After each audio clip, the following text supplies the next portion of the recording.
All right, you are about to see the base and bull case for Palantir's valuation. I had an investment banker on the channel. His name is Sebastian. He did a phenomenal hour and a half breakdown of Palantir's valuation. We went through a lot of terms. We went through what a DCF model is. We went through what is price to earnings, what is earnings per share. We went through all the crazy words that everyone says every day that they think they know what they're talking about, but they don't really know. And we actually broke them down. This was one of the most amazing valuation models I've ever done. This clip is going to be just about 12 or 13 minutes of Sebastian discussing what the base case scenario would be for Palantir's price in terms of its implied present value today in 2022 and its growth potential in 2030 if we assume a base case of 30% year-over-year growth. If we assume a bull case, which is sort of management's case, this is what Alex Karp has pretty much guided for, which is 36% year-over-year growth from now until 2030 and operating at a 35% adjusted operating margin, what is the 2030 bull case price? If you are a bull on Palantir, if you have sort of a 10-year horizon, 2030, the price that we unveil based on this DCF model should get you pretty excited.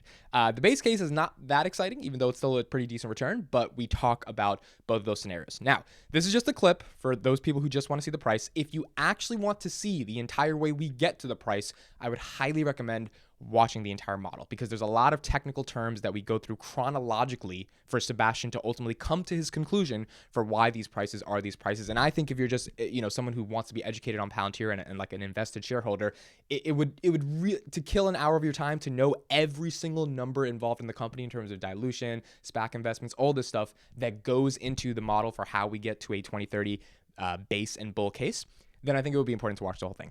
But if you don't want to watch the whole thing, this is just one segment of me and Sebastian talking about what it would take for Palantir to reach these price models.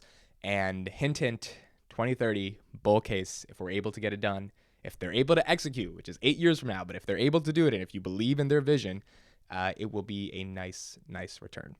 Here are the prices. So the way we do this is we just take like the revenue, and then we multiply by like an additional 30% each year. It grows at 30%.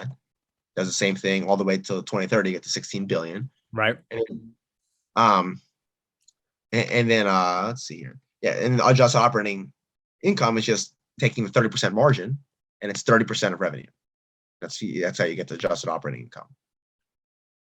Okay. So, the 4 billion would be in operating income in 2030. Yeah, basically, like 5 billion. So it's like 30% of the 16. Yeah, that's the adjusted operating income. And then you just take the taxes out, since we're basically assuming no interest. You take taxes out, and then you get to your net income in 2030. So this is like my expected net income for the company per share in 2030. Okay. Not per share. Not per share. Sorry. Like, just generally. So it's like I'm expecting 4 billion in 2030 net income for Palantir. Okay. In the base case. And then what you do is then to get to an earnings per share, because ultimately you want to get to a stock price. That's the whole goal here, right?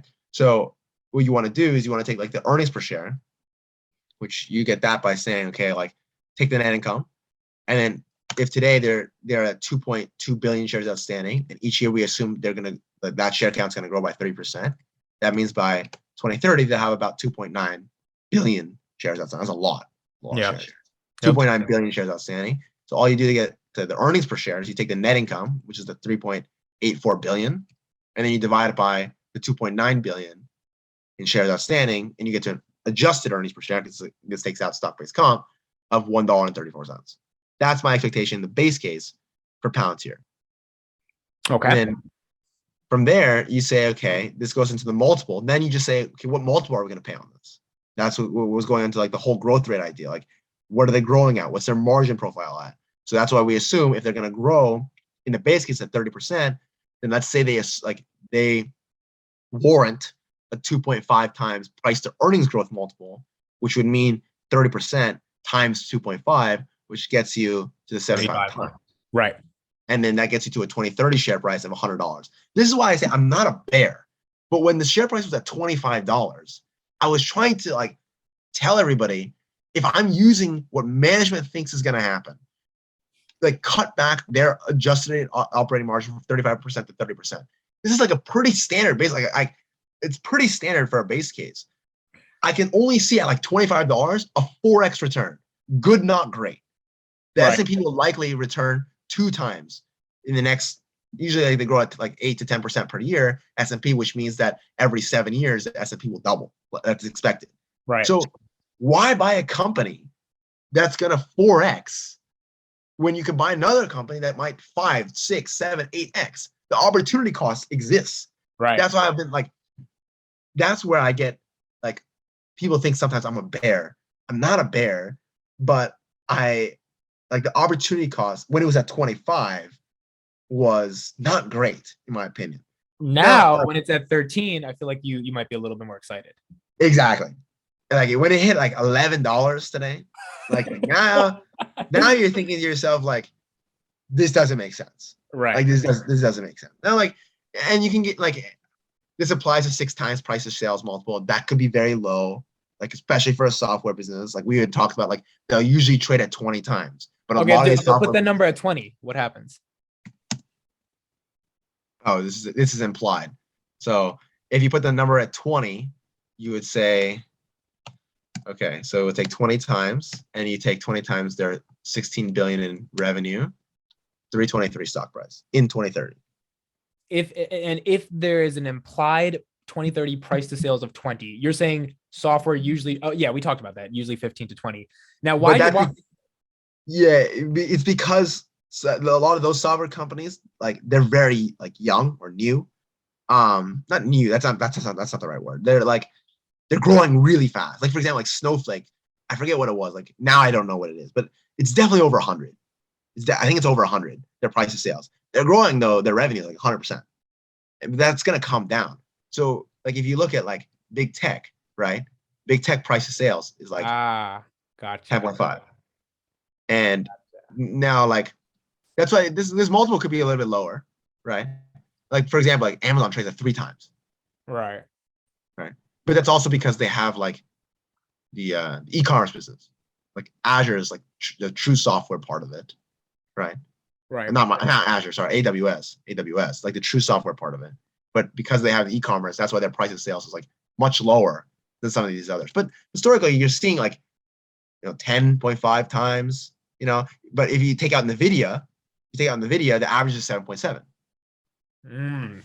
But like NVIDIA is getting that right now because I mean it's not a startup, but it's like it's starting to really grow. So like Palantir might maybe like 2025, 2026 get a 20 times price to sales, but eventually you're saying it'll calm down to 10. It'll calm down.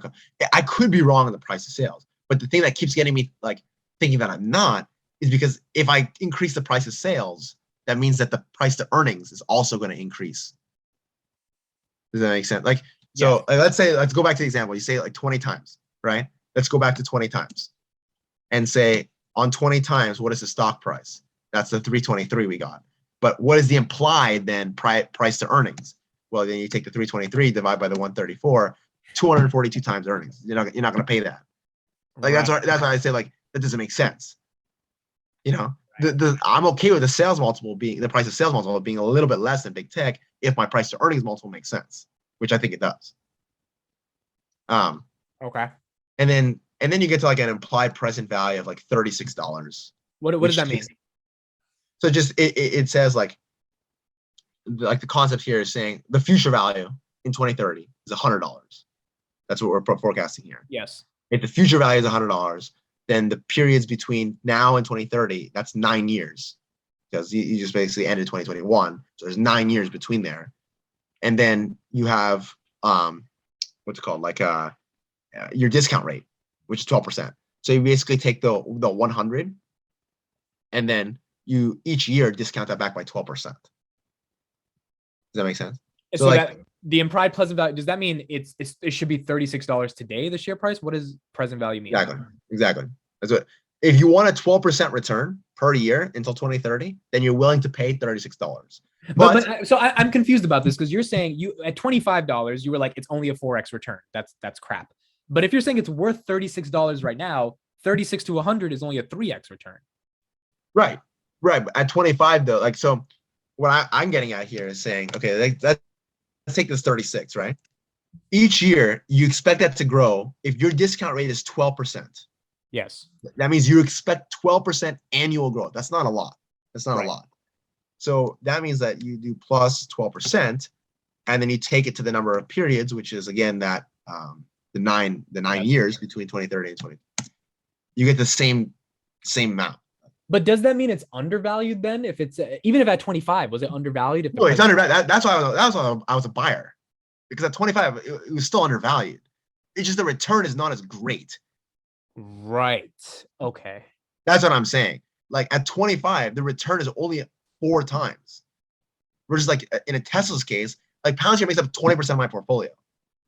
Like 50, I think 15, 20%. I don't know the exact number now that obviously the market's come down. I don't try to look at my portfolio when the market goes down. Good for mental health. Yes. Yeah. but at 25, like I was a buyer in the low 20s. Like sometimes like 16, 18, 20, 25. But like I topped out at 25 because I knew the present value today is like in the 36 area. In the mid 30s area. So, and then I knew that in like 10 years, I expected it to get to $100 a share. And so why would I go so heavy on a business where I only expect a 4x return? Why were you even buying at 25 then though? Because like did 4x seem attractive to you in 9 years? Like what was or did you have a hidden belief that it should be more than 4x and like you're going to take the bet? It's because I have a conviction, like not conviction, I have a belief that there's a chance the bull case plays out, which would be massive. That's why it's only 20% of my portfolio. There's a 4x. 4x is almost, I think, I don't ever say guarantee because this is not financial advice. Nothing I say is financial advice. But I felt like 4x was like almost pretty certain to happen. But if I felt a 4x is pretty certain to happen, well, there's a small chance that if you turn on the bull case here, there's a small chance that happens, which is a 10x. There's a small chance. Now, I'm not saying that's not possible, but I believed in this enough that I'm saying there's a chance this happens. And the belief was more subjective, like Carp is daddy type of stuff, right? Like that's where you got. No, not that. Just like this guy has such a big vision. This guy has such a big vision for the future, and he believes that this company can be a 36 compounder. The bull case is Carp's case. Right. This 36% is getting to, you see, 25 billion in revenue in 2030. Right. Which is the midpoint of what we were talking about, the 20 to 30. Because if you take 20 times 1 billion in 2020 or 20 times 1.5 billion in 2021, split the difference, call it 25 billion in 2030. That's what Carp believes. So if you're bullish on Palantir, and if you were a couple months ago, you could 10x your investment. If you are bullish now on Palantir, it's almost like a 15, almost 20x based on the market conditions. Yeah. Right now it's crazy. But when it was at 25, I was trying to, even like sometimes in the 20s, like, don't get me wrong, a 4 to 5x return is great. Like that's really hard to do. But like I felt like the sentiment was this is going to be a 10x at least. Yes, no, you're 100% right. And in 9 years, 4x, the opportunity cost is for this type of company, it's not what we expect at all. Yeah.